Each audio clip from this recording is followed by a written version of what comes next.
कैसे हैं आप सभी। उम्मीद करता हूँ आप सभी स्वस्थ होंगे। माननीय मुख्यमंत्री जी ने एक ट्वीट किया था अपने बेटे के लिए। KS चौहान 23 करके उनकी आईडी है। तो @पेंसिल्वानिया एक यूनिवर्सिटी है, कैरी लॉ स्कूल से उनका LLM कंप्लीट हुआ है। तो दीक्षांत समारोह हुआ था, उसमें माननीय मुख्यमंत्री जी नहीं पहुंच पाए थे किसी कारणवश।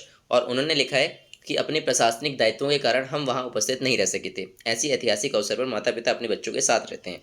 माननीय मुख्यमंत्री जी का बहुत बहुत धन्यवाद, आभार व्यक्त करते हैं हम लोग सभी, पूरे मध्य प्रदेश की युवा खासकर, कि आपने स्टेट को पहले दर्जा दिया। अपने पारिवारिक समस्याओं को न देखते हुए, पारिवारिक खुशियों में शामिल न होते हुए भी आपने राज्य के विकास की सोची और राज्य का सेवा करने का प्रयास किया। उसके लिए बहुत बहुत धन्यवाद आपको सर।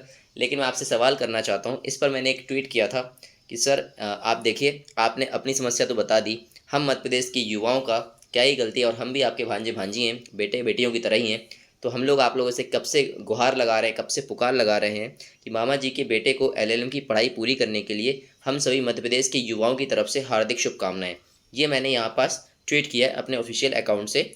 लेकिन मामा जी तो हम भांजे भांजियों की रोजगार की पुकार पर एक भी रिप्लाई नहीं आता। ट्वीट के रूप में हज़ारों ट्वीट किए गए आपको, #MPTET13_51,000। 1 मिनट का समय हम सभी के लिए।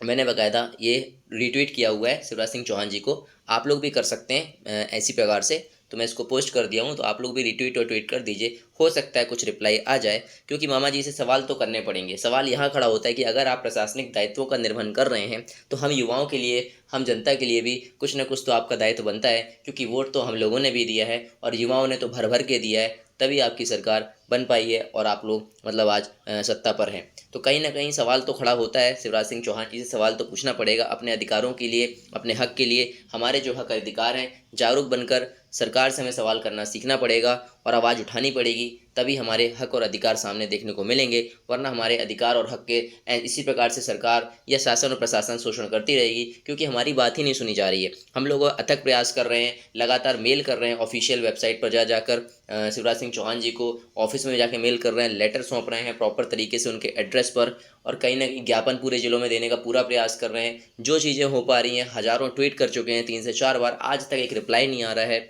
तो 1 मिनट का रिप्लाई तो सर आना चाहिए। 1 मिनट का समय तो आप युवाओं के लिए निकाल ही सकते हैं, क्योंकि सारे युवा ही आप लोगों को मतलब सपोर्ट करते हैं, सारी जगह जाते हैं, हर चीज़ करते हैं। और आप कहते हैं रोजगार प्राथमिकता है, जो कि बिल्कुल भी देखने को नहीं मिल रहा है। रोजगार के नाम पर सिर्फ जो है युवाओं को लूटा ही जा रहा है। मध्य प्रदेश में तो खासकर पंचवर्षीय योजना चल रही है भर्तियों के नाम पर। भर्ती जैसे तैसे आती है, रिजल्ट नहीं आते, रिजल्ट आते हैं, नियुक्ति नहीं मिलती है। इन सारी प्रक्रिया में ही 4 से 5 साल आप लोग ले जा लेते हैं। तो ये कहाँ का न्याय है? सवाल आपसे हम पूछना चाहते हैं। और अगर आप सुन पा रहे हैं तो एक कम से कम रिप्लाई तो करिएगा। अगर हमारे मैसेजेस आपके पास पहुंच रहे हैं तो एक रिप्लाई हमको चाहिए है।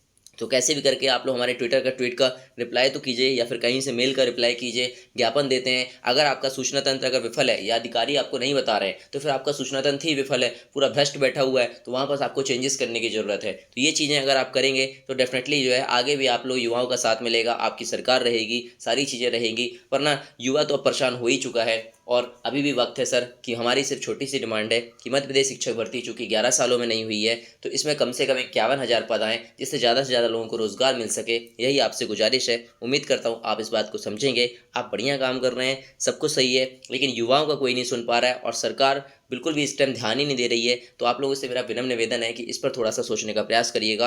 और मध्य प्रदेश के युवाओं से विनम्र निवेदन है, हाथ जोड़ के निवेदन है कि आपको आना पड़ेगा, अपने हक और अधिकार के लिए आवाज़ उठानी पड़ेगी, लड़ना पड़ेगा।